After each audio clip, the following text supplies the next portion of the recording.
بسم اللہ الرحمن الرحیم۔ ہم اس وقت حضرت آیت اللہ اجماع امام خمینی کے مزار پہ تہران میں موجود ہیں۔ نہج البلاغہ کے حوالے سے تین چیزیں عرض کرنا چاہتا ہوں کہ آیت اللہ خمینی کی حالات زندگی کو اگر دیکھیے تو نہج البلاغہ کے متعلق ایک جگہ پہ یہ فرماتے ہیں کہ نہج البلاغہ معجون شفا بخش است، یعنی نہج البلاغہ کو انہوں نے ایک شفا بخش معجون کی مانند قرار دیا ہے۔ معجون پرانے حکیموں کے نسخوں کا ایک مجموعہ ہوتا تھا جو اپنی زندگی صرف کر کے ایک معجون بناتے تھے اور پھر وہ معجون کئی بیماریوں کا علاج ہوتی تھی۔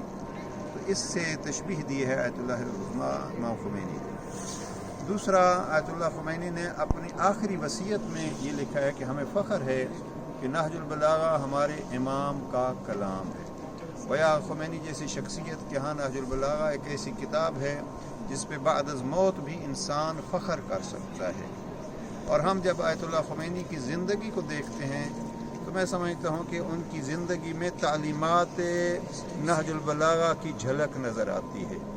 جرأت دیکھیے، ہمت دیکھیے، اور پھر عدالت و انصاف دیکھیے، اور نظم و ضبط دیکھیے۔ تو یہ ساری وہ چیزیں ہیں جو امیر المومنین علیہ السلام نے جناب مالک اشتر جیسوں کو اور جناب عثمان ابن حنیف جیسوں کو نہج البلاغہ میں تعلیم دی ہیں، اور میرے حساب سے اس دور میں آیت اللہ خمینی نے ان کو اپنی عملی زندگی میں، اور وہ بھی ایسے نہیں ہے کہ عام آدمی کی عملی زندگی، ایک اتنی بڑی مملکت کے ایک حکمران کی جگہ پہ، ایک اس کے لیڈر کی جگہ پہ، قائد کی جگہ پہ اور رہبر کی جگہ پہ انہوں نے عملاً یہ کر کے دکھایا ہے کہ اس دور میں بھی تعلیمات امیر المومنین کو اپنی عام زندگی میں استعمال کیا جا سکتا ہے۔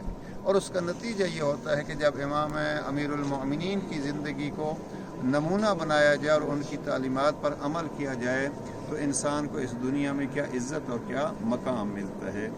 تو دعا ہے پروردگار ہمیں بھی نہج البلاغہ کی تعلیمات اپنی زندگیوں میں اپنانے کی توفیق نصیب فرمائے، اور اس کلام امیر المومنین کے ذریعے سے ہمیں بھی امام کی پہچان جہان بھر میں کرانے کی سعادت نصیب فرمائے۔